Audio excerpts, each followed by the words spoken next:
Bienvenue.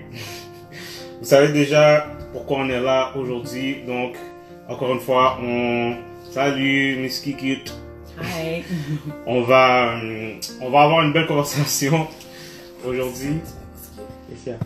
On va pas très bien, je sais pas. Allez. Bon, arrêtez ça là, Daniel Vizel. C'est pas le moment. Ok. So, what's good, guys? On va avoir une belle conversation aujourd'hui. Bienvenue à un autre épisode. J'allais dire du podcast Le Monde Désert. Ben oui, du podcast Le Monde Désert. Mais cette édition-là sera en live. Donc, vous savez déjà pourquoi. Parce que c'est le confinement. Et on n'a pas le choix de... en fait, au début, on voulait pas faire nos trucs en live. Parce qu'on n'aimait pas ça. Mais finalement, on s'est aperçu que... je pense que Dieu nous a convaincus que qu'on devait continuer quand même, qu'il y avait intérêt à ce qu'on continue. So, Belinda. So, yeah, guys. So, on va commencer sous peu. Pour ceux qui connaissent pas le concept de série Profondeur, Sarah, veux-tu expliquer? Sure. Alors, dans le fond, la série Profondeur, c'est une série qu'on a commencé pour pouvoir parler de différents sujets qu'on considère tabous dans la communauté surtout. Pour pouvoir amener, dans le fond, une lumière sur ces différents sujets-là, pour aussi créer une communauté autour de ce sujet-là pour que les gens qui passent par ces situations se sentent moins seuls et pour que finalement ces sujets-là ne soient pas tabous. Fait que c'est pas mal ça. Exactement. Donc, c'est ça. Deux sujets, deux buts à la série Profondeur. Premier but, c'est comme elle a dit, de montrer que vous n'êtes pas tout seul à passer, qu'on n'est pas seul à passer à travers des difficultés. Deuxième but, c'est de montrer que avec Jésus, il y a une lueur d'espoir qui est disponible.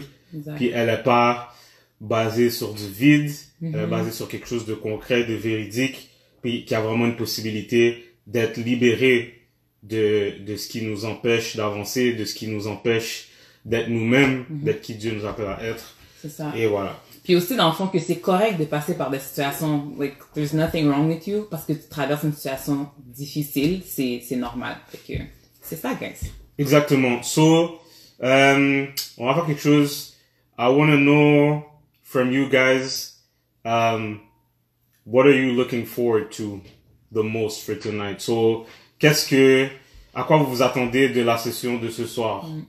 De l'émission de ce soir? Qu'est-ce que vous voulez voir? Ouais, ça peut être aussi simple qu'en apprendre un peu plus sur le sujet là, aussi de la dépendance ou dans ton histoire de Stanley, ça peut être ça aussi. We want to hear from you. Ok, so on va Moi aussi, j'ai hâte accueillir Stanley. Hello!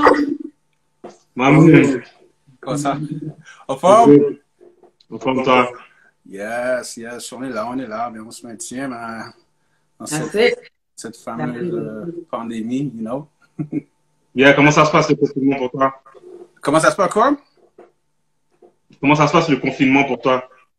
Ben écoute, au moins je travaille de la maison, au début c'est fun, j'étais vraiment excité de savoir que j'allais travailler de la maison, mais à la longue t'es comme tu veux sortir, mais you know, on essaie de, you know, I'm having a good time with my wife, man. On passe un bon temps ensemble, on essaie de enjoy ça, puis en même temps, ça nous permet de faire plus de choses qu'on faisait pas auparavant. Ouais. Bon. Au début, c'est drôle, mais maintenant, on est tanné. Alright, so, Stan, nous on te connaît, et il y a plusieurs personnes qui te connaissent pas. Donc, avant qu'on commence à parler de quoi que ce soit, qu'on rentre dans le sujet. Merci. Ouais, merci. Ouais, merci beaucoup. C'est moi qui vous remercie, c'est un honneur.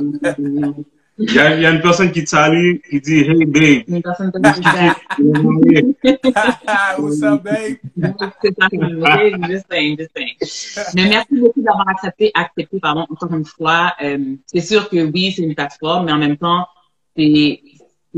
ça prend quand même un certain courage de s'ouvrir par rapport à cette expérience-là. Donc, on apprécie le fait que tu partages ça avec nous et avec tous ceux qui vont pouvoir bénéficier de ton témoignage. So, thank you again. Exactement. Juste répondre à une question, Drew. Oui, il peut voir vos commentaires aussi. Alors, si vous voulez lui dire quelque chose, il va pouvoir le dire. So, comme je disais, Stan, nous on te connaît.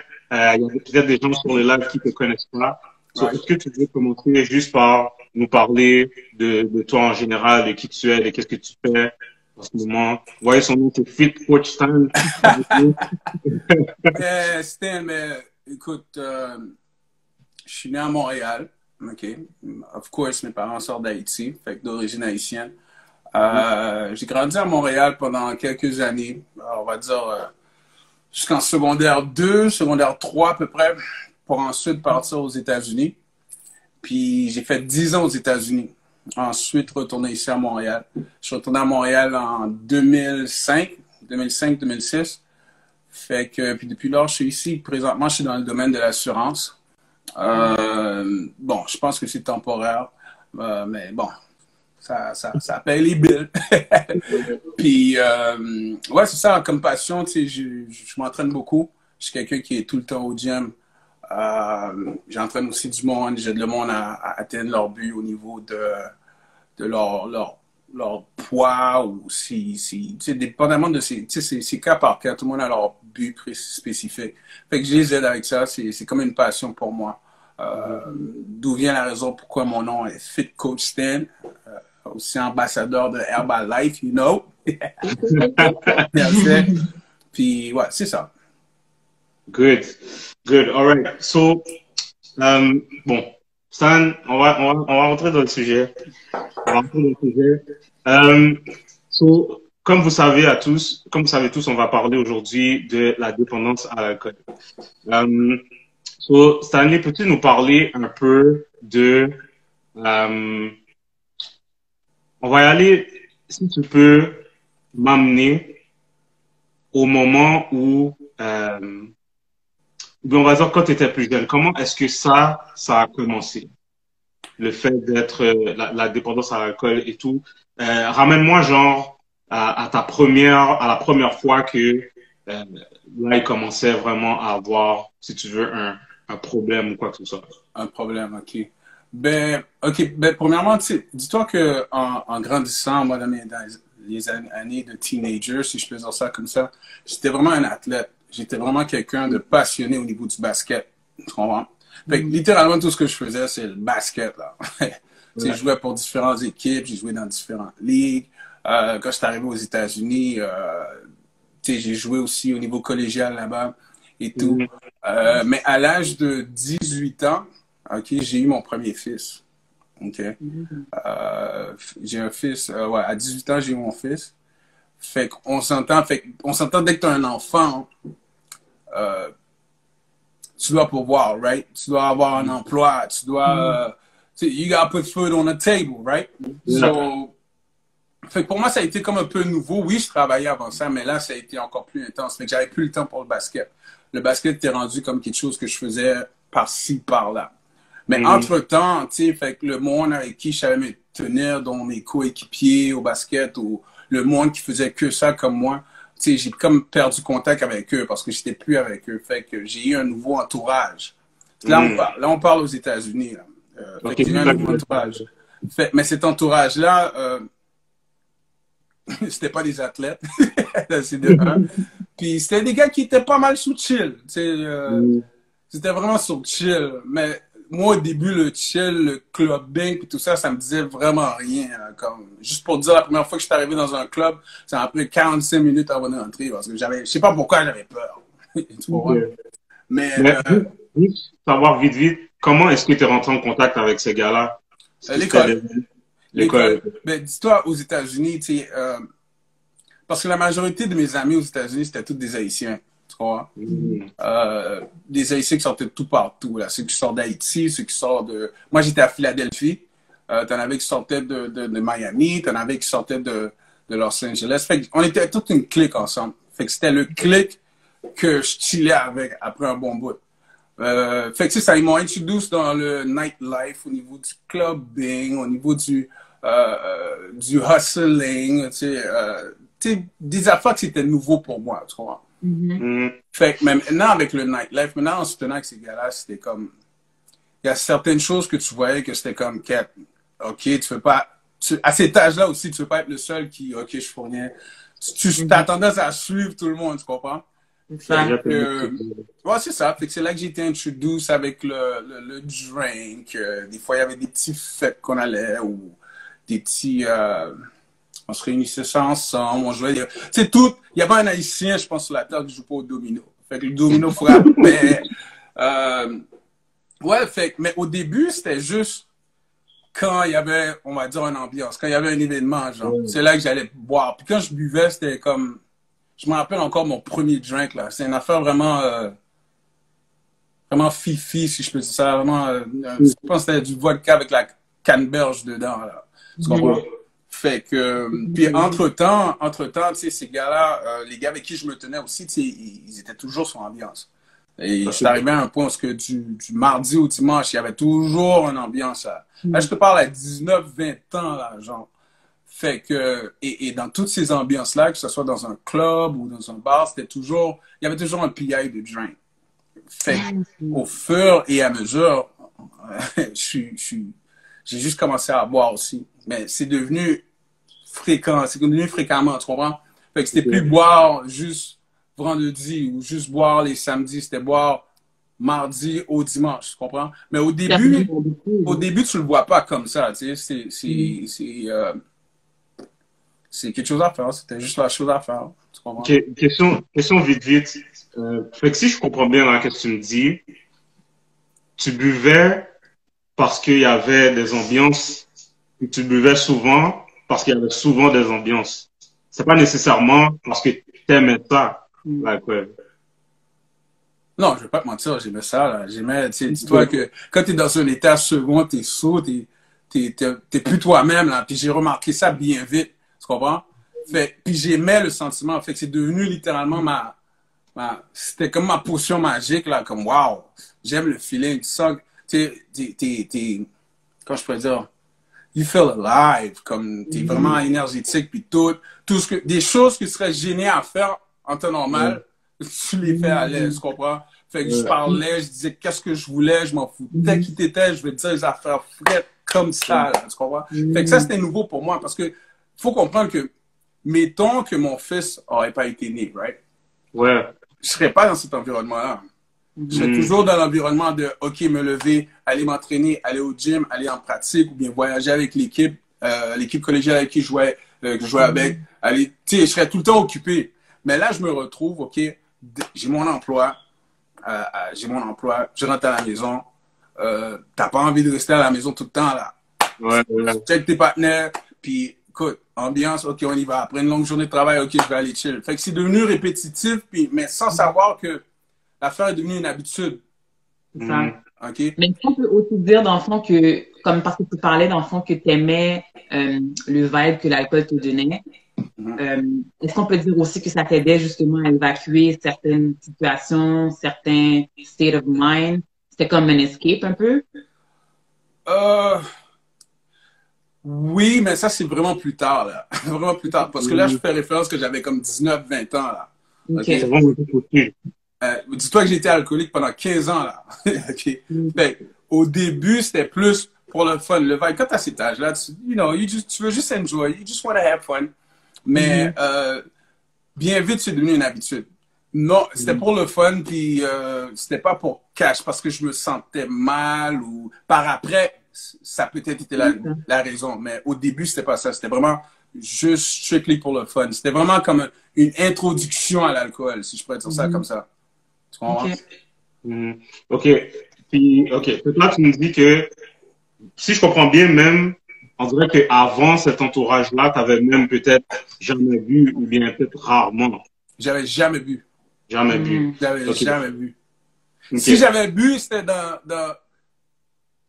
quand les parents font les fêtes caille, là, baptême, réveillon, puis il y avait un petit vin, puis ou un petit champagne, quand ils disaient, mais non, j'étais pas le genre qui allait chercher l'alcool à boire, genre, comme non, ça me disait rien. J'étais vraiment, non, le basket a été vraiment une passion pour moi, là. Comme je dormais avec mon basket, je me réveillais avec le basket, tu comprends? Fait que je pensais pas au chilling, ça me disait rien, là. OK, moi j'ai une question. Parce qu'on entend beaucoup ce terme-là, alcoolique. Mais what does it actually mean? Comme, quelle est la différence entre quelqu'un qui boit puis quelqu'un qui est alcoolique? À partir de quel moment, ben, j'ai l'impression qu'il y a plusieurs comme signes, mais à partir de quel moment est-ce qu'on peut dire que cette personne-là, c'est pas juste qu'elle boit, elle est alcoolique? C'est quand la personne en dépend. C'est comme ton corps dépend. Comme moi, j'étais à la fin de mon alcoolisme, dans ma saison active d'alcoolisme, mon corps pouvait pas fonctionner sans que je consomme. Tu comprends? Juste une petite clarification, mais quand tu dis ton corps ne peut pas fonctionner, concrètement, qu'est-ce que ça veut dire? Exemple, il y a des matins, je me réveillais, puis ma main se mettait à shaker comme ça, là. OK. Puis j'avais pas contrôle, là, je pouvais pas l'arrêter. Okay. Par contre, dès que ça faisait ça, j'allais prendre, je sais pas moi, 2 shots de vodka, là, ça arrête. Wow. Fait que c'était arrivé à ce point-là. C'est arrivé au point que tu avais des trous de mémoire. Tu sais, c'est le monde autour de moi qui disait, Kev, yo, tu viens juste de le dire, tu le répètes encore. Tu comprends? Fait que c'est psychologique aussi. Puis, c'est une très bonne question que tu as demandé parce que le monde a tendance à penser que être alcoolique, c'est quelqu'un qui boit à chaque jour. Mais c'est pas vrai. C'est pas vrai. Quelqu'un qui est dépendant à quelque chose, hein, tu le veux tout le temps. Oui, c'est vrai. Mais tu vas avoir ta propre manière, ta propre routine, comment tu vas le prendre. Si tu es quelqu'un qui boit, je sais pas moi, du vendredi au samedi à chaque semaine, tu peux être alcoolique. Tu comprends? C'est très important. Moi, c'est ça. Au début, moi, c'est ça que je pensais. J'étais comme, mais non, je suis pas alcoolique. Je suis pas alcoolique. Mais avec tout ce qui s'est passé, tu sais, quand je regarde quand je regarde à travers tout ce que j'ai passé, les affaires que le monde me disait, parce qu'on s'entend quand tu es alcoolique, il y a plusieurs choses que tu t'en rappelles pas. C'est le monde qui te le dit le lendemain. Puis tu es comme, Kat, j'ai fait ça vraiment? Tu comprends? Fait que tu peux, tu sais, surtout maintenant c'est rendu que c'est quelque chose. Je dis pas que le boire, c'est mauvais, mais si tu arrives à un point où tu dois en dépendre, tu peux pas fonctionner. Tu peux pas avoir du tout. Wow, c'est deep, là.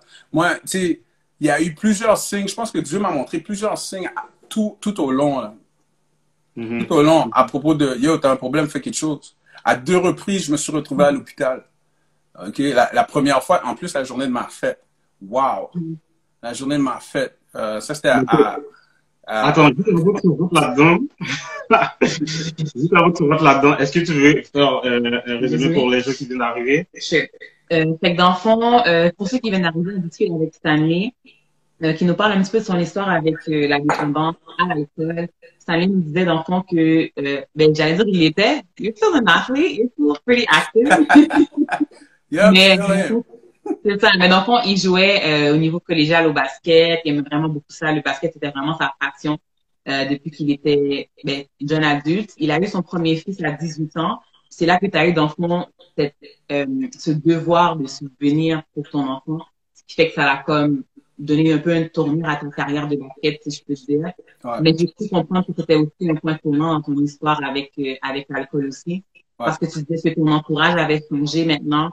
Que tes amis avaient changé, dans le fond, que tu as été introduit aussi au nightlife, que tu avais finalement un nouvel environnement. Puis j'ai cru comprendre aussi par rapport à ce que tu me disais que finalement, tu as été introduit au fait de commencer à boire un peu pour pouvoir fit in, pour pas être, dans le fond, mis à part là, de ce que je comprends de ton histoire. Puis tu disais aussi qu'il y avait toujours un événement, toujours un programme, là, comme on aime dire, toujours un événement à aller, ouais, puis là-bas, il y avait toujours de l'alcool, puis bizarrement de l'alcool pas cher, et que toi, tu te mettais aussi à boire avec ton entourage. Tu as dit que tu étais alcoolique pendant 15 ans, mais qu'avant ce point tournant de ta vie, tu n'avais pas tellement bu. C'est vraiment depuis l'expérience avec le nightlife que ça a vraiment commencé. Tu as parlé aussi que être alcoolique, c'est pas de boire tous les jours forcément. C'est vraiment une question d'avoir une routine dans le fait de boire. Puis aussi, c'est vraiment lorsque ton corps en dépend. Puis concrètement, tu nous as dit que toi, des fois, tu te réveillais, ta main commençait à shaker. Tu parlais aussi de trous de mémoire parfois que tu avais lorsque tu oubliais un peu tout ce que toi, tu disais. Fait que c'est ça. C'est ça. Okay. Là, t'as dit tellement d'affaires, mais ça m'a amené plein de questions. Mais avant que je rentre là-dedans, ok, bon, je vais poser ça maintenant. tu as dit que Dieu t'a donné plusieurs signes pendant cette période-là. Juste savoir, est-ce que tu étais chrétien à ce moment-là? Est-ce que tu étais chrétien quand tu as commencé à boire? Ou bien quand tu dis que Dieu t'a donné des signes, est-ce que tu connaissais déjà Dieu? Non, non, Non. non. Je suis devenu chrétien quand je suis retourné de Philadelphie. Ben, quand je suis retourné des États-Unis, j'ai essayé d'amener cette même routine, ce même lifestyle de vie que j'avais là-bas, où aller dans les clubs, Moi, j'ai pas connu les after hours avant que j'arrive à Montréal, là. Tu comprends? Fait que j'ai essayé d'amener ce vibe-là ici. Puis, c'est notre couille des femmes, là, comme. Il y a une fille qui m'intéressait, puis on parlait ensemble. Puis, je sais pas pourquoi, elle m'a juste invité à l'église. Fait que j'ai été à l'église. Puis, quand je suis arrivé à l'église, premièrement, quand je suis arrivé dans cette église, il y avait 10, 12 personnes. Mais, je sais pas, le pasteur qui parlait, c'est comme si qui littéralement me parlait. Tu sais, j'ai vraiment senti que le Saint-Esprit me parlait à travers lui. Puis depuis lors, c'est là que j'ai pris ma marche chrétienne sérieusement. J'ai pris ma marche chrétienne sérieusement pendant un bon 3 ans. Après 3 ans, il y a de quoi qui est arrivé qui a fait en sorte que je suis retourné dans l'alcool. Fait que là, quand je suis retourné for real. Puis 2 fois plus pire de comment que j'étais avant que j'ai arrêté. Tu comprends? Là, c'était une question de chaque jour. Puis, écoute, je suis sûr que t'es au courant à Montréal, chaque été, plein de mariages. Tout partout. Ça fait pas longtemps, mais à un moment donné, il y avait ils appellent ça des il y avait des get tout partout, là. Tout le monde avait un get together. Fait que l'alcool, c'était pas un problème, là, tu comprends? Fait que, puis, entre-temps, comme je vous ai mentionné, ça fait gros changement à ton caractère, ta manière d'être, parce que je suis devenu le meilleur crosseur, le meilleur manipulateur, parce que tu vas faire tout pour que tu aies accès à l'alcool. Tu comprends? Je suis arrivé à un point où même sur la job, je buvais. Gloire à Dieu, on m'a jamais pogné. Mais moi, je pourrais dire qu'on m'a mis dehors à cause de ça. Parce que quand tu es ivre à chaque jour, le matin, tu n'as pas envie de te lever pour aller travailler. Là. Tu comprends? Fait que c'était vraiment intense. OK. Bring me back. Ramène-moi un peu au moment où est-ce que quelqu'un, soit une personne, les gens dans ton entourage commençaient à voir peut-être que qu'il y avait un problème. Je pense que ça a commencé avec la famille, je dirais. La famille, puis les relations que j'avais avec certaines femmes. En tout cas, je pouvais pas tenir en relation avec une fille. Le problème d'alcoolisme a toujours été un problème. Tu comprends? Puis il n'y avait pas beaucoup de femmes qui pouvaient gérer ça, tu comprends? Fait, je dirais vraiment la famille. Parce que la famille, quand ça faisait des ambiances, tu sais, à chaque fête, il y a toujours un oncle, un tonton qui vient puis qui crase toujours la fête parce qu'il est trop saoul. Ben, ça, c'était moi, là, tu comprends? Fait, la famille me reprochait toujours de ça. Mes frères, ma soeur, tu sais, je le savais. Mais dans ma tête, le fait que je voulais pas croire que j'étais alcoolique. Tu comprends? Puis en même temps, j'aimais l'effet de l'alcool. Tu sais, j'aimais ce que ça faisait. Tu sais, j'étais juste hook avec le vibe d'être sous tout le temps. Tu comprends? Mais tu sais que tu aimais ça, mais puis tu sais, les gens te faisaient des commentaires. À ce moment-là, toi, est-ce que tu dirais que tu t'acceptais le fait que tu avais un problème, ou est-ce que toi-même tu t'appelais un alcoolique, genre? Non, vraiment pas. Vraiment pas. C'était rendu à un point que c'est... Parce que c'est drôle, les gens me disaient ça, mais ils me disaient ça quand j'étais sous, tu sais. Fait que certains d'entre eux, je les ramassais correctement sur place, là, tu comprends? Fait non, puis je voulais pas y croire. En dedans, moi, je le savais. Je vais pas te mentir, je le savais. Mais je voulais pas y croire. Techniquement parlant, j'étais dans le déni, là. Je savais pourquoi je le veux tout le temps. Mais je refusais de croire que je le voulais tout le temps. Genre, je sais pas si tu comprends. Fait que c'était vraiment psychologique. C'était vraiment psychologique, mais il a fallu, tu sais, à un moment donné, il y a des patterns qui arrivent tout le temps. Ça se répète tout le temps, année après année. Puis, moi, dans mon cas, moi, j'ai remarqué que, OK, là, c'est un pattern. Là, tu sais, c'est ça qui m'a fait voir, OK, là, tu as un problème. Ou, comme je t'ai dit, j'ai été à l'hôpital 2 fois, là. La première fois parce que j'étais tellement sous, tellement décontrôlé que je sais même pas ce qui s'est passé. Jusqu'à aujourd'hui, je sais même pas ce qui s'est passé. Je me suis réveillé à l'hôpital, les mains menottées, les pieds menottés. J'étais vraiment gone. La deuxième fois, c'est même pas parce que j'étais sous, mais parce que mon cœur battait pas normalement. Et là, les docteurs me disent, yo, tu prends trop d'alcool. Là, quand c'est ton cœur, s'il passe 2 fois, là, t'as pas le choix de...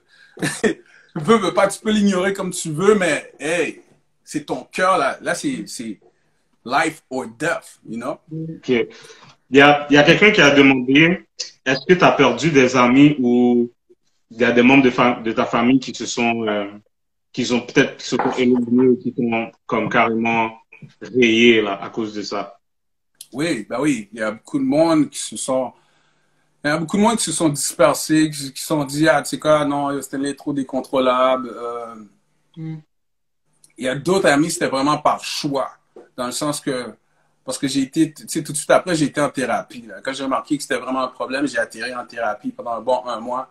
Puis, en sortant de thérapie, il a fallu que je fasse un changement. Fait, il a fallu que je coupe certaines personnes. Après ça, je pense que j'ai coupé tout le monde. Tu comprends? Pas parce qu'ils étaient des mauvaises personnes ou quoi que ce soit. C'est juste que moi, il a fallu que je prenne un choix. C'est soit que je continue à plaire à tout le monde en étant la même personne que j'étais, ou je me focalise sur moi, puis tout ce que Dieu m'a donné, puis that's it. You know? Fait que moi, j'ai choisi de focaliser sur moi. OK? Focaliser sur moi, ma femme et Dieu. That's it. Jusqu'à aujourd'hui, il y a plusieurs personnes avec qui j'ai coupé contact. T'sais, oui, si je les vois, je vais dire allô, what's up, mais ça a été le plus bon changement que j'ai fait. OK. Ton entourage, parce que ton entourage va toujours avoir un impact sur toi. Toujours. Oh. Toujours. On en là-dessus.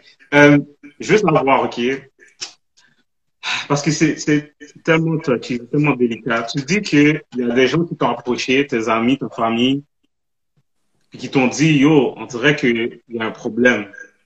Puis là, toi, tu disais que la façon que tu réagissais, c'est que, oui, en dedans de toi, tu le savais, mais tu n'acceptais pas que les gens te disaient ça. Ouais. Fait ce que je veux savoir, parce qu'on dirait que je comprends pas comment est-ce qu'on approche quelqu'un dans notre entourage. On pense que... Oui, qu'on pense qu'il y a un problème. Mais comment est-ce qu'on peut parce que j'ai l'impression que c'est tellement touchy, c'est tellement difficile que la personne va toujours le prendre mal. Fait ouais, vas-y. Mais une chose, l'erreur que beaucoup de monde a tendance à faire, que ma femme faisait aussi, c'est que tu peux pas parler logiquement avec quelqu'un qui est dans un état seconde. Wow. La plupart du temps, le monde va essayer de parler à la personne pendant qu'il est sous. Il est pas là, sa tête n'est pas là. Tu peux, fait que moi, il y en a qui vont jouer à la comédie. Comme moi, quand le monde essayait de me parler, je faisais, ouais, t'as raison. Mais tout de suite après, j'allais prendre une autre bouteille, là. Tu comprends? Fait tu peux pas jouer avec la conscience d'une personne pendant qu'il est tout sous. Il va pas comprendre. La meilleure chose à faire dans ce point-là, c'est je sais pas, sur le coup même pendant qu'il est sous, prends une bouteille de l'eau, balile, puis attends qu'il devienne sobre, puis là, tu peux raisonner avec lui. Mais tu vas pas raisonner avec quelqu'un que sa tête est pas là. Comme ma femme, ce qui est bon avec ma femme, c'est que moi, quand j'ai été en thérapie, la place où j'ai été, c'est que non seulement ils ont fait un programme pour moi, mais ils ont fait un programme pour elle aussi. Ouais, ils ont fait un programme pour elle. Fait que moi, pendant que je suis enfermé pendant, je pense que c'était 21 jours, il y avait un autre programme qui se fait pour les personnes, les conjoints ou conjoints des personnes qui passent à travers la thérapie. Puis ça, c'est une des choses qu'elle a compris vite. Elle a compris que, man, yo, j'arrêtais pas de crier sur toi, je te disais ça, pendant que t'es sous, Pour de vrai, je faisais... Tout ce que tu fais, là, c'est mettre de l'huile dans le feu quand tu fais ça. Wow. Quand tu parles avec la personne pendant qu'il est sous, oublie ça, il va rien cacher. Il va rien cacher. Fait que c'est ça. Fait que quand le monde essaie de me raisonner pendant que je suis sous, tu faisais juste empirer l'affaire, là. Ça aidait pas en tout. OK. Ouais. Dans le fond, pendant qu'on faisait des recherches, on est tombé dans le fond sur le terme, mon Dieu, c'est quoi le terme? Alcoolique fonctionnel. Ouais, alcoolique fonctionnel.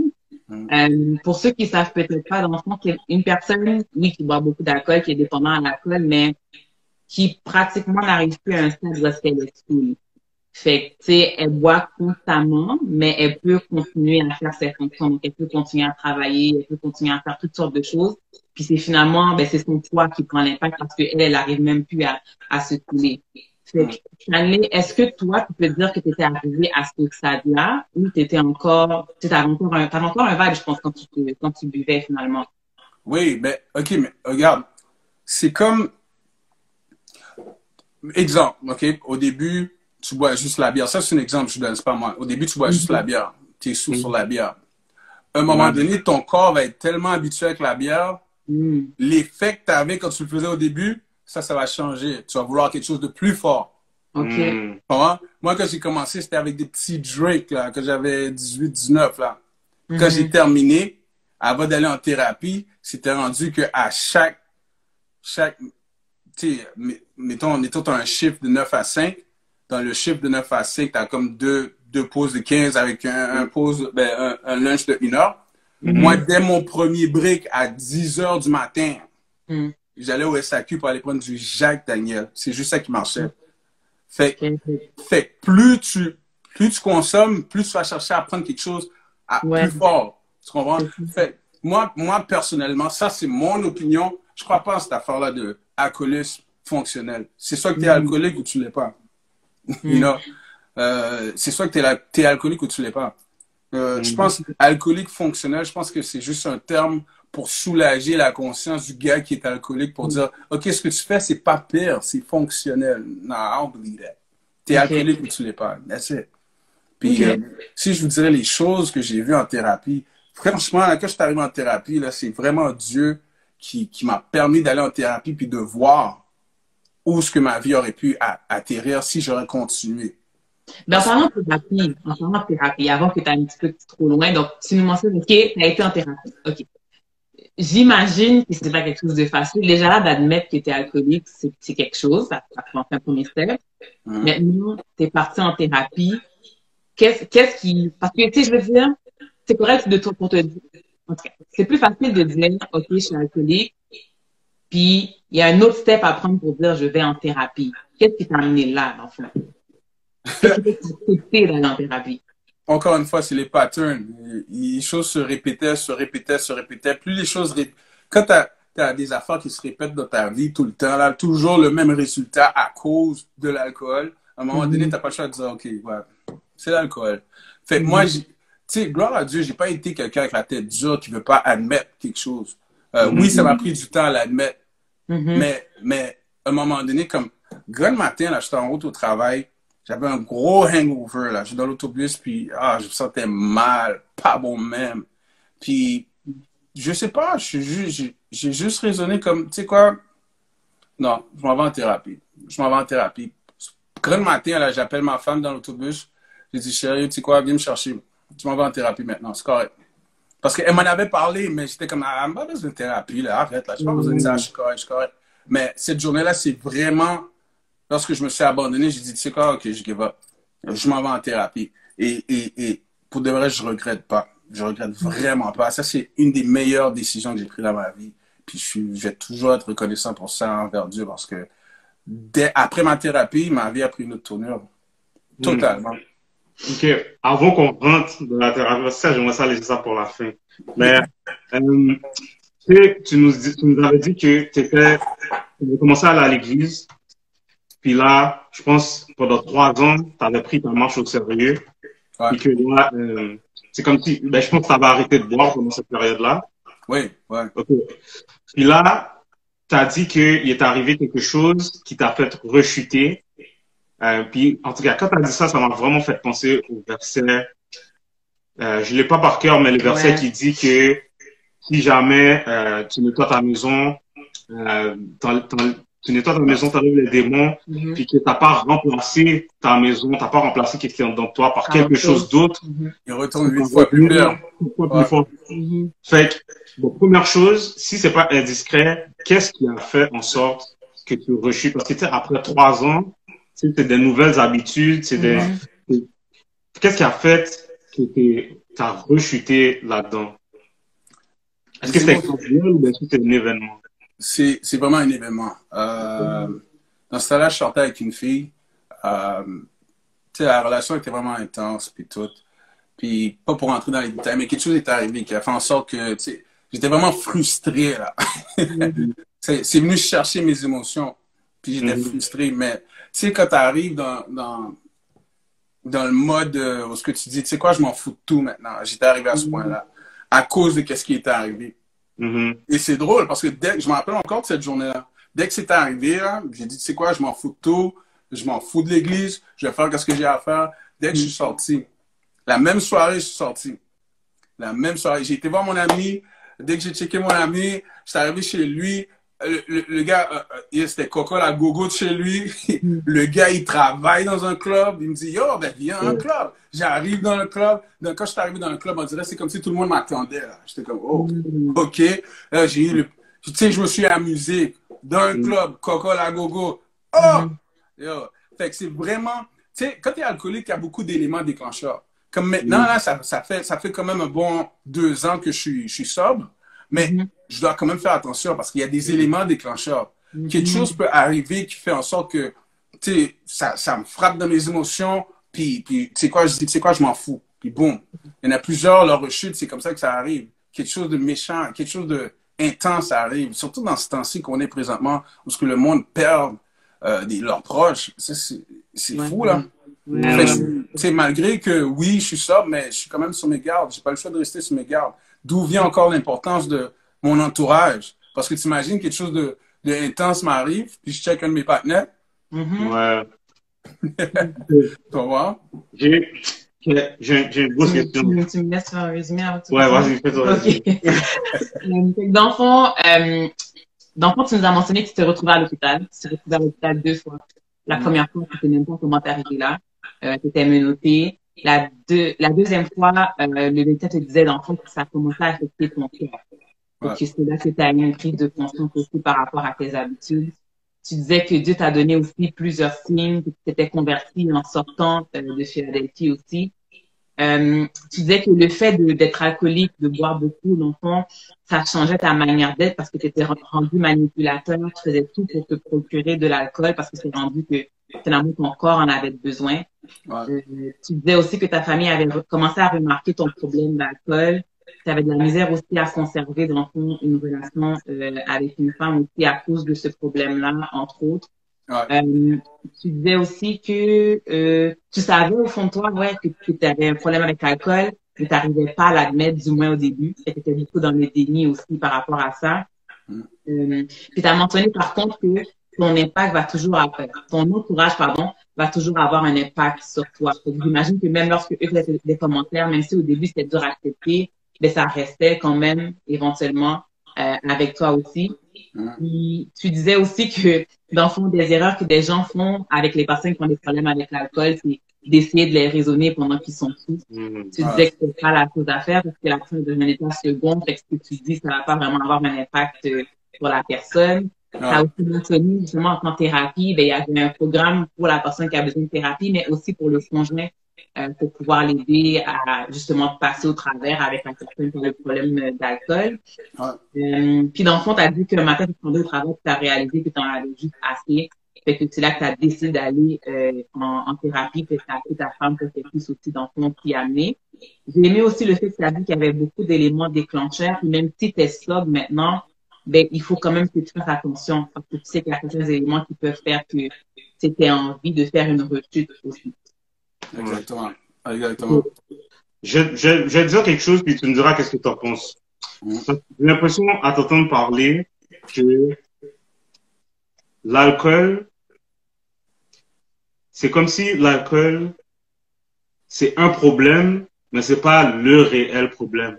Parce que la façon que tu me parles, c'est comme si il est arrivé quelque chose qui est venu chercher dans tes émotions, puis la façon que tu avais de gérer tes émotions, c'était peut-être de t'échapper avec l'alcool. Dis-moi si j'ai raison aussi. Ouais, t'as totalement. Dis-toi que l'effet de l'alcool, qu'est-ce que ça faisait? Ça étouffait tes émotions. Ça, mettons que j'ai peur, OK? On va dire que j'ai peur. Je vais prendre 2-3 shots, je vais plus avoir peur après. Je vais être sur une autre vibe là, mais ça va pas être moi, ça va être, oui, ça va être moi, mais ma tête va pas être là, mais je vais être quelqu'un d'autre. À plusieurs reprises, où ce que, à plusieurs reprises, où ce que, il y a eu des choses qu'en temps normal, j'aurais pas faites, puis à cause de l'alcool, j'ai fait. Tu sais, quand t'as ta tête normale, là, tu réfléchis d'une manière. Mais quand tu es sur l'effet d'alcool, ta manière de réfléchir, elle va à l'extrême. Ouais. Elle va totalement à l'extrême.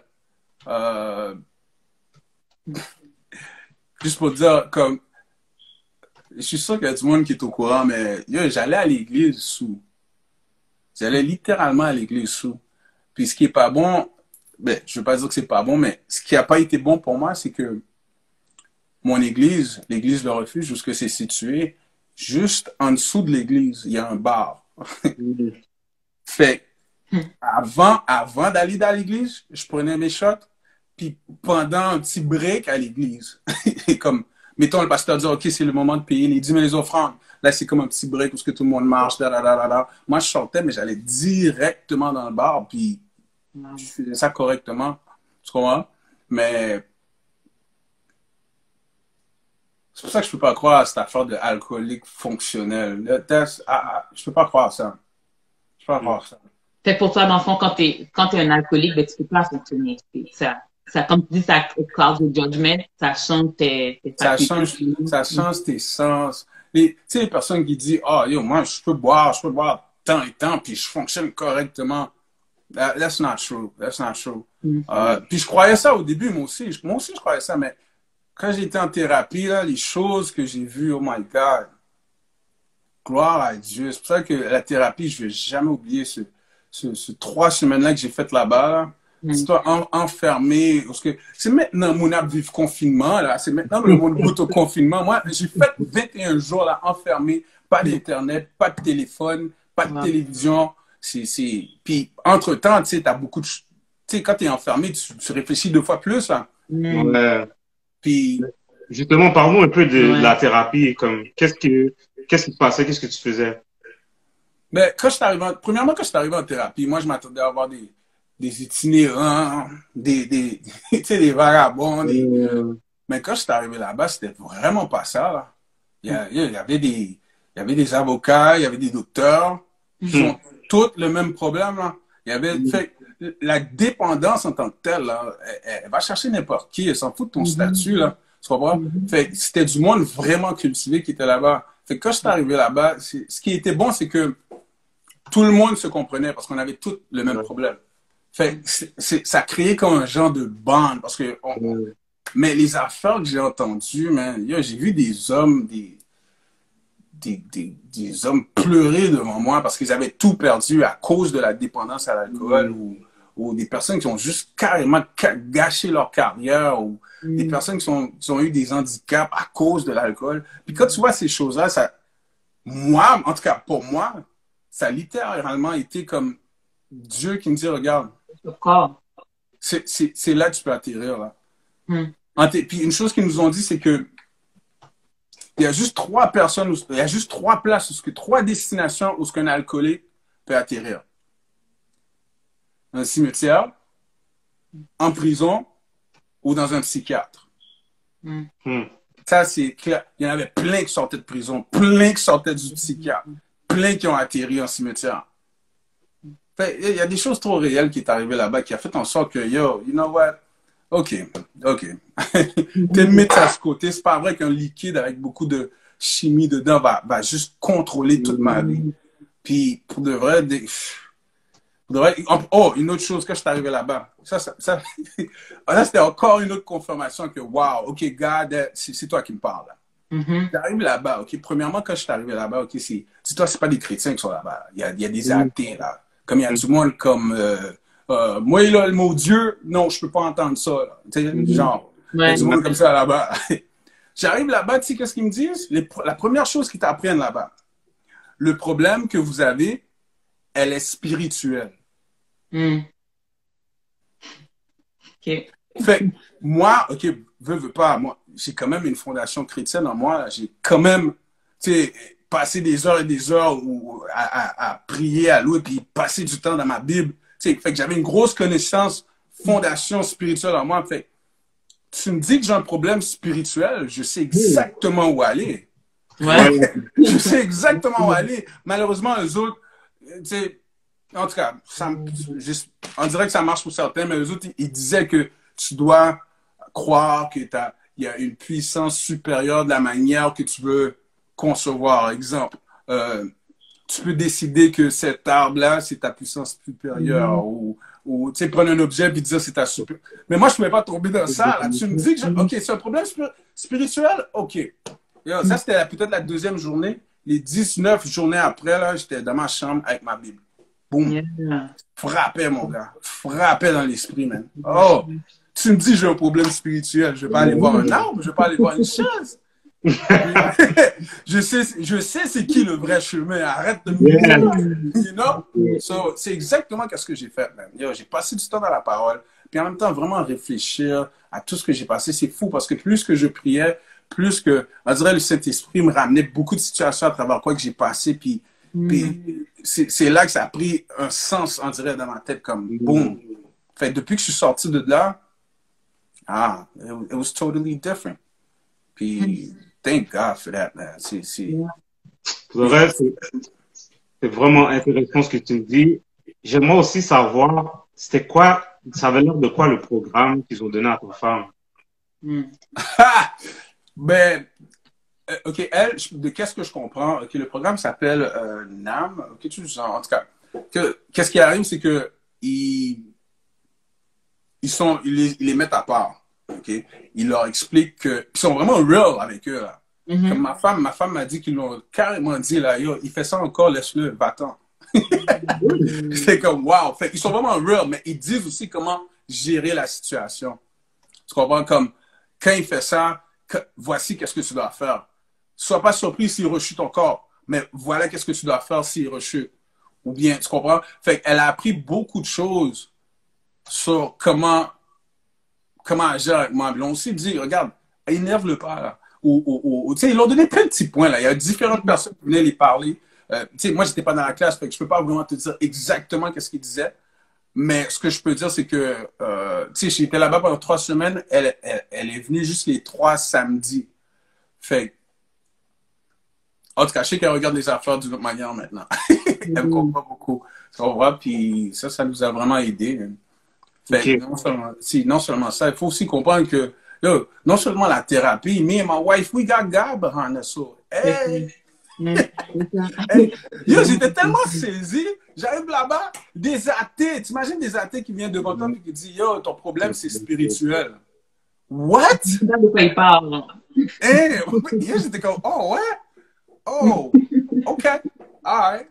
Oh, non, yo, oublie ça. Mais ouais, ça fait que ils l'ont vraiment aidé. On dirait qu'elle a vraiment été bénie parce qu'elle était avec d'autres aussi conjoints et conjointes qui passent à travers la même chose qu'elle passe. Tu comprends? Fait eux autres aussi, ils ont comme eu un bond entre-temps. Pendant qu'ils se parlaient, ils se comprenaient, puis tout. Fait que ça a vraiment aidé. Ça l'a vraiment aidé. Puis jusqu'à maintenant, yo, thank God, everything is going well, man. Puis comment est-ce que tu penses que ça l'a affecté, elle? Comment est-ce que ça l'affectait dans le temps, genre? Ah, yo! Oh. Premièrement, si je serais encore alcoolique, je serais pas marié. Ça, c'est Ça, c'est clair. OK? Je serais pas marié. Tu sais, ma femme, Marsha, elle m'aime beaucoup. Elle m'aime beaucoup. Puis, je peux dire sincèrement, c'est la première fois que je sens une personne qui m'aime, pas pour qu'est-ce que j'ai, pas pour mes muscles, pas pour... elle m'aime pour moi, ma personnalité, you know? Puis, tu vois qu'elle a mon bac, là, no matter what. Je la faisais passer à travers beaucoup de choses. Vous voyez comment elle est pas si big, là. Fait que t'imagines, moi qui rentre à la maison, bien, je suis coincé quelque part en ville, je suis sous, tout pété, puis elle doit me transporter, me sortir de la voiture, me mettre à la maison. Fait ça, yo, you know what, ça fait, tu sais, je fais juste en parler, puis c'est comme, ça fait vraiment mal. C'est deep, man, parce que je l'ai fait passer à travers des choses que je sais qu'elle a jamais passé à travers, you know. Puis pour savoir qu'elle est toujours là, there's a God, man. God is good. That's it. Comme, je trouve ça touchy parce que dans la thérapie, tu dis que elle, ils lui ont dit, si il continue, laisse-le. Mais toi qui étais dans la situation maintenant, tu dirais que c'est quoi la limite, genre, à quel moment est-ce que tu dois être vraiment la ride or die, puis rester pour soutenir la personne, puis à partir de quel moment est-ce que là, c'est dépasser la limite, tu dois le laisser. Mais quand tu es avec une personne, tu peux voir que la personne s'en fout, là. Mais tu peux voir que si la personne veut vraiment, puis la personne essaye. Tu vas voir? Fait que Marshall, elle a vu que OK, il veut vraiment essayer. Là. Ça aurait été une autre chose si je la bluffais, puis tu connais ma femme, tu peux pas la bluffer. Fait, ça aurait été une autre chose si je la bluffais, puis je continuais à boire, puis elle voit que j'essaye pas, puis là, dans ce cas-là, laisse-le faire qu'est-ce qu'il a à faire. Quand il va retourner à ses propres sens, puis comprendre que qu'est-ce qu'il fait, là, tu peux l'aider, tu comprends? C'est dans ce sens-là qu'ils leur dit, ils l'ont expliqué que, yo, laisse-le. Il fait ses erreurs, laisse-le donc. Parce que des fois, il y a certaines personnes, là, c'est quand la personne te laisse, c'est quand ils perdent quelque chose de vraiment avec beaucoup de valeur, c'est là qu'ils réalisent qu'est-ce qu'ils ont perdu, puis qu'est-ce qu'ils sont en train de faire. Fait, you know, c'est vraiment, si la personne bluffe, t'es supposé de le savoir. Si la personne est sincère, tu vas le voir aussi. Mais tu as des efforts à faire. Comme je vais pas te mentir, oui, ça fait 2 ans et quelques que je suis sobre, mais je suis toujours sur mes gardes. Regarde, cet été, je me suis marié avec ma femme au Mexique. Au Mexique. On est une centaine de personnes, là. OK? Une centaine de personnes. Alcool à gogo, tout partout, là. Tu sors de ta chambre, alcool. Tu vas à la toilette, alcool. Tu descends en bas, alcool. Tout partout, là. Mais pour moi, ça a été un gros test. Puis, quand on est parti, wow! Je peux me regarder, parce que j'ai senti que je peux me regarder dans les yeux, dans le miroir, et dire, yeah, I'm proud of myself, you know? Parce qu'il y en a plusieurs personnes qui étaient en thérapie avec moi. C'est en allant dans le sud, là, c'est comme ça qu'ils ont rechuté. Tu comprends? Et puis, en même temps, gloire à Dieu, parce que ça m'a ouvert beaucoup de portes aussi. Parce que c'était vraiment, parce que le monde s'attendait aussi. T'sais, avant qu'on aille là-bas, il y a du monde qui venait vers moi et dit, Stanley, au Mexique, ouais, c'est correct, man. Ça allait tout seul. Mais j'avais mon mindset, you know? J'avais mon mindset, je dis, yo, you know what, I'm not touching nothing, non. Arrête. Pour mon mariage en plus, with my baby. Mais non, je vais pas faire ça. Ouais, ils vont nous dire. Quand Instagram va me dire combien de temps qu'on doit fermer, je te dirai là. Je veux juste savoir maintenant, qu'est-ce qu'on doit éviter de faire avec une personne qui est en rétablissement, comme toi, genre. Wow, il y a pas. Je pourrais pas vraiment répondre à cette question-là parce que tout le monde c'est cas par cas. Moi, dans mon cas, moi, c'est oui, je peux apparaître dans un mariage puis c'est open bar puis le monde boit puis tout, mais amène-moi pas dans ça chaque jour, dans un environnement comme ça chaque jour. Ou tu sais, là où tu sais, je vais pas aller me mettre quelque part parce que la tentation est forte. Comme ça me dérange pas jusqu'à un certain point. Jusqu'à un certain point. Fait. Mais sincèrement, dans le nom de Jésus, je sais que j'ai contrôle sur ça. Mais en même temps, je suis pas fou. Tu sais, je tiens mes gardes. You know?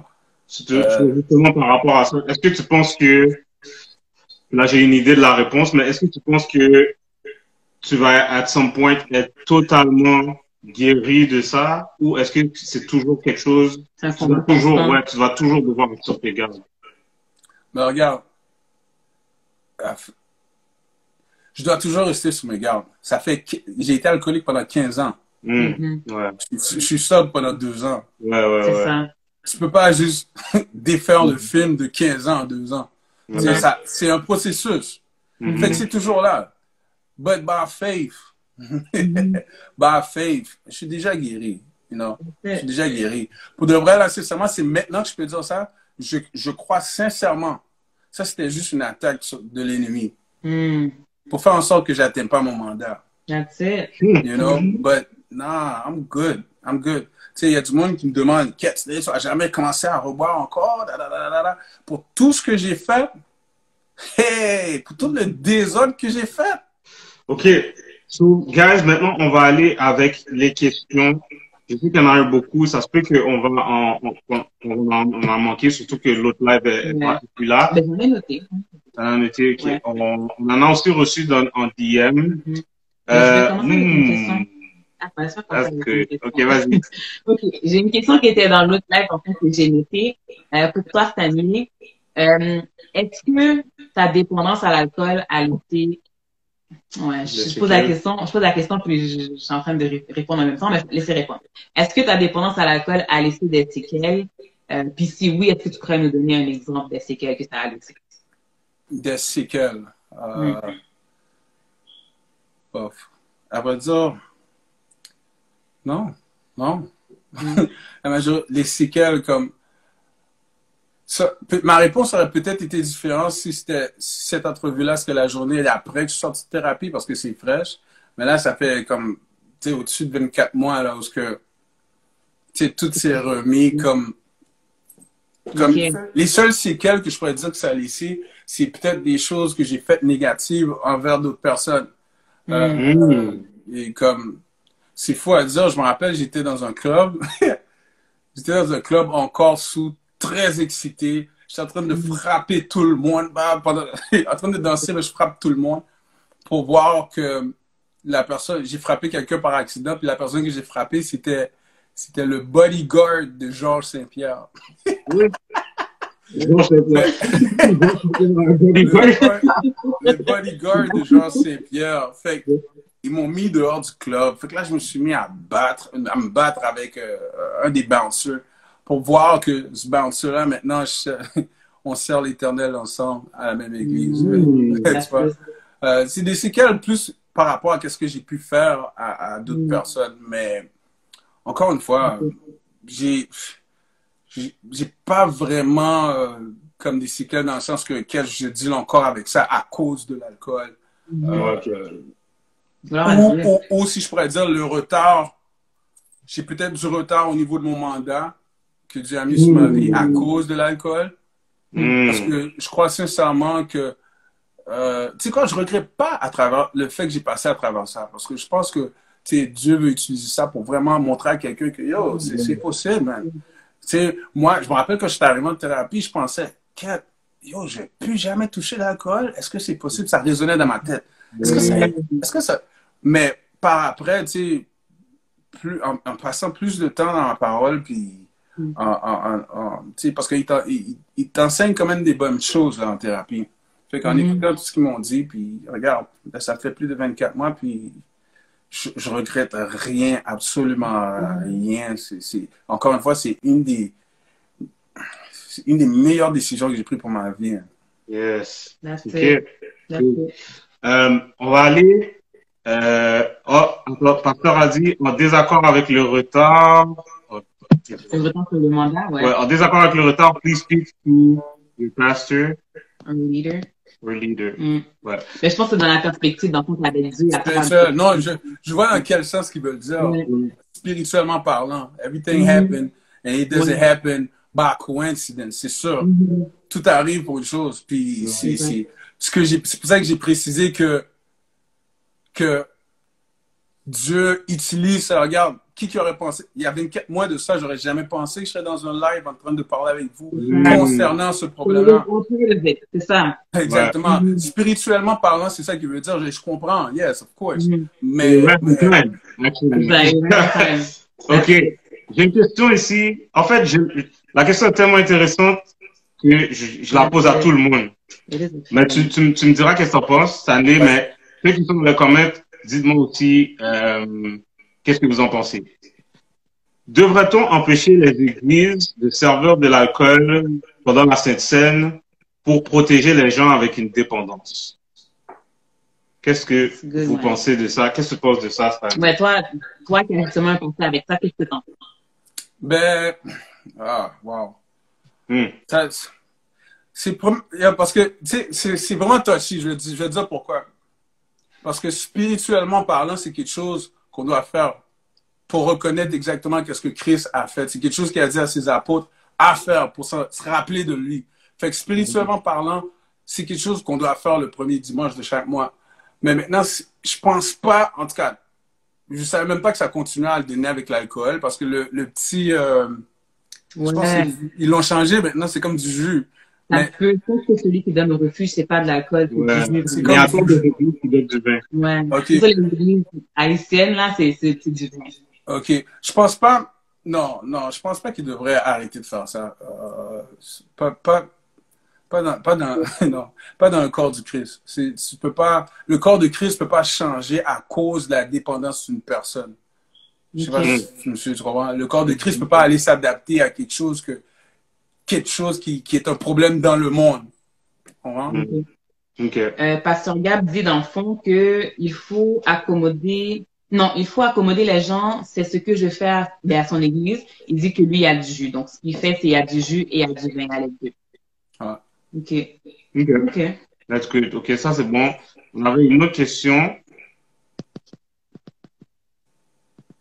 Est-ce qu'il y a une différence entre alcoolisme chez l'homme versus la femme? If you know. C'est pas...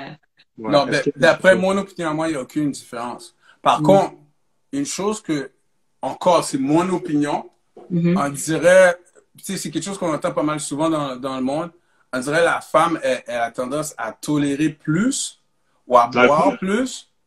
En tout cas, selon mon expérience, on dirait que ça a été le cas. Mais lorsqu'ils arrivent au stade d'alcoolisme, wow, j'ai vu des femmes en thérapie et it was not a pretty look. C'est parce que de nature, une femme, c'est émotionnel, right? Mettre de l'alcool par-dessus ça.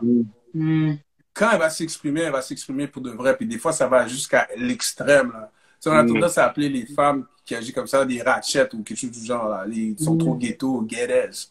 Mais tu mets de l'alcool par-dessus déjà ses émotions à elle. Lorsqu'elle va dire qu'est-ce qu'elle a à dire, oublie ça, là, tu vas l'entendre. Puis des fois, it's not a pretty look. Okay. Il y a eu une autre bonne question tantôt, puis je vais te la poser. Dans le fond, c'est une personne qui demandait comment est-ce que ton expérience avec la dépendance à l'alcool va venir influencer comment est-ce que tu vas aborder le sujet avec tes enfants. Fait qu'exemple, où est-ce qu'il y a des parents qui parleraient peut-être pas de ça, toi j'imagine que tu vas l'aborder, je sais pas si c'est le cas. Comment est-ce que ça va influencer, comment est-ce que tu abordes ça? Wow, c'est une très bonne question. Et c'est fou à dire, mais j'ai jamais pensé à ça, mais maintenant que j'y pense, parce qu'on s'entend maintenant de génération en génération, l'alcool, c'est comme si c'était de l'eau, là, comme. C'est fou, là. Tu vas au dépanneur, tu vois des canettes pleines de couleurs, puis plein d'alcool dedans, tu comprends? Fait c'est sûr que je vais aborder mon enfant avec, et c'est sûr que lorsque mon enfant arrive à un certain âge, que oui, on va avoir cette conversation-là, surtout si c'est une fille. Hey! Yeah, for sure, parce que, tu sais, Marshall est enceinte, puis on attend une fille. So, we gonna have a talk. Oh oui, de vrai. Pourquoi est-ce que tu dis surtout si c'est une fille? Je suis curieuse. Juste pour savoir, where's your mind at? How is it going to be different si c'est une fille que si c'est un gars? Ah, écoutez, j'ai pas toujours été un bon gars. J'ai été un bon vagabond dans le temps. Puis je te donnerai il y a des histoires avec des filles sur l'alcool, de quoi que ça a l'air. Puis it's not a good look. It's not a good look. Tu comprends? Fait que, surtout dans le monde qu'on vit, là. Non, c'est clair que je vais avoir un talk avec ma petite fille. OK. J'ai une autre question pour toi. Parce que tu parlais d'enfants tout à l'heure que, tu sais, tant que la personne qui est sous la dépendance de l'alcool fait des efforts et veut s'en sortir, tu sais, il y a toujours de l'espoir. Comment est-ce qu'on fait avec une personne qui est présentement dépendante à l'alcool, donc qui est pas encore sobre, mais qui n'arrive pas à arrêter, qui a de la misère à comme, tu sais, pas prendre ce verre-là, puis qui me tombe, je veux pas aller en thérapie, ou pas encore. C'est quoi l'approche à prendre? Comment on fait pour dealer avec cette personne-là? C'est vraiment essayer de comprendre la personne. C'est essayer de voir c'est le pourquoi que tu veux boire maintenant. Tu comprends? Il faut que la personne trouve quelqu'un avec qui elle peut en parler. Juste le fait d'en parler, comme moi, techniquement parlant, présentement, qu'est-ce que je fais là? Juste en parler, c'est littéralement une partie de ma thérapie là. C'est une chose qui nous apprend. Comme, depuis que tu en parles à voix haute à quelqu'un, juste ça te fait quelque chose. Fait, depuis que la personne peut arriver à un point où la personne peut parler de ça à quelqu'un, puis pas nécessairement aller pointer le doigt sur la personne, comme, yo, regarde, qu'est-ce que tu fais, t'es ci, t'es ça, t'es ci, t'es ça. Non. Tu fais juste mettre de l'huile dans le feu, là, quand tu fais ça. C'est juste simplement raisonner avec cette personne-là, puis essayer de montrer à la personne qui regarde, ça devient un problème. Encore une fois, pas pendant que la personne est sous l'influence. Si la personne est sous un état second, puis tu essaies de raisonner avec, oubliez ça. It's not gonna happen. Ça, it's not gonna happen. Puis surtout dans la communauté haïtienne. Je dis la communauté haïtienne parce que, tu sais, la majorité de ma famille, c'est tout haïtien. Fait que moi, quand j'étais sourd, là, ça venait, ça criait, tu faisais juste mettre l'huile dans le feu. Ça servait à rien. Ça servait à rien. Fait que tu dis, dans le fond, de parler avec cette personne-là, de l'aider à s'exprimer, justement. C'est thérapeutique, donc, de faire ça aussi. Ouais, exactement. C'est très thérapeutique. Juste le fait d'en parler. Une chose que je trouve vraiment intéressante dans ce que tu as dit avant qu'on termine, c'est que tu as commencé à boire pour fit in. Puis, le fait que tu voulais fit in, en fait, c'est devenu la source du problème, puis que tu as dû te défaire de ton entourage et ça, c'était une étape pour aller vers la guérison. Fait que, pour quelqu'un qui écoute, puis parce que je sais qu'on a tous envie de fit in, mais il y en a pour qui c'est plus, c'est quelque chose de plus présent, quelque chose, quasiment une autre dépendance. Fait que, quel conseil tu pourrais donner à quelqu'un pour se défaire de son entourage? C'est quoi la meilleure façon de s'y prendre? Quelque chose comme ça. Écoute, pendant que j'étais dans ma saison active sur l'alcool, une chose très précieuse que j'ai perdue, c'est le respect. Le respect de tout le monde. Personne ne me respectait. Personne ne me respectait. Maintenant, juste le fait que je suis sobre, le niveau de respect que je reçois maintenant, même moi, je suis saisi. Même moi, je suis comme, wow, OK. Tu comprends? Fait l'affaire, c'est que la personne est en connaissance d'une seule sorte de plaisir. Le fait que tu le fais over and over again, je pense que c'est juste ce sorte de plaisir-là qui existe. En réalité, c'est pas vrai. Il y a une autre sorte de plaisir. Il y a un plaisir. Moi j'ai battu trip là au Mexique, là, sobre. J'ai enjoy, là. OK, tout le monde, tu sais, on était quand même une centaine de personnes. Tout le monde était, bon, il y en a qui étaient sous, il y en a qui... Mais moi, j'ai enjoy, là. C'est quelque chose que j'aurais jamais pensé pouvoir faire. Fait, je pense que la personne, t'es pas obligé de suivre la vague. T'es pas obligé de suivre ce que tout le monde fait. Turn up, turn up, turn up. OK, ouais. Puis après quoi? Tu vas dormir de mettre un mal de tête. Tu sais, tu vas dormir, je sais pas, tu sais, il y a toutes sortes de choses négatives qui peuvent arriver. Pour les hommes, tu vas dormir, tu te réveilles avec une fille que tu te rappelles même pas c'est qui. Tu sais, il y a plein de choses négatives qui arrivent, qui suivent ça. Puis encore une fois, tu continues comme ça, ta destination, elle est sûre. Puis quand je te dis elle est sûre, elle est tellement sûre. J'ai vu des personnes, soit dans le cimetière, soit en psychiatre ou en prison. C'est sûr, tu continues comme ça, forget it, you're gonna get there. Fait que t'es pas obligé de suivre. Tu peux paraître cool sans l'alcool. Moi, je pense que je me sens plus cool, là. Je me sens plus frais sans l'alcool, au contraire. You know? Tu sais, il n'y a pas plus mieux que je sors avec les collègues de travail, exemple que je donne. Je sors avec les collègues de travail, puis tu sais, on arrive quelque part. OK, donne-moi du vodka, moi. Moi, je vais prendre du rhum. Moi, je vais prendre du cognac. Puis là, moi, j'arrive de nulle part. OK, je peux avoir un eau Perrier, s'il vous plaît? You know what they think. Hein? And you don't care about I what they don't care about what they think. Tu peux pas rester là à penser. Bon, si ton bras est coupé aujourd'hui, est-ce que la personne à côté de toi va être capable de te donner un autre bras? Ouais. Tu dois penser à toi en premier. And that's exactly what I did. Moi, c'était mon state of mind. Dès que je suis sorti de thérapie, là, comme je t'ai dit, j'ai coupé du monde. Il y a du monde, j'ai dit, c'est quoi, OK, je vais plus. Les affaires d'aller chill chez quelqu'un, puis faire toute la journée là, ou bien le monde vient dans mon appart, puis on chill, puis on est tous des gars, on reste là, on fait juste en train de parler de, je sais pas moi, la plus belle femme qui est en forme ou sport. Tu sais, à un moment donné, t'es comme, mais yo, c'est quoi cette vie-là? Non, tu veux grandir, tu veux évoluer, tu veux faire de quoi avec ta vie, you know? Tu veux avoir une famille, tu veux laisser quelque chose derrière toi, right? Fait qu'afin de faire ça, il a fallu que je prenne une décision. Maintenant, c'est pas comme si c'est des personnes qui sont mauvaises que j'ai coupé. Il y en a qui étaient mauvais, il y en a qui étaient bonnes. Mais il a fallu que je pense à moi en premier. Ouais. You know? Mais, ouais, c'est ça. So, Good. what it is. All right. So, avant qu'on termine, Stanley, je sais qu'il y a quelque chose que tu voulais faire. Oui. Donc, on va te laisser en place. Yeah. J'aimerais terminer ça avec une prière. Mais juste avant cette prière que je vais faire, il y a... Tu sais, je veux parler à quelqu'un qui, je sais pas, qui passe à travers la même affaire présentement. Tu sais, j'ai vécu des mois et des mois, même des années, dans un appartement tout seul.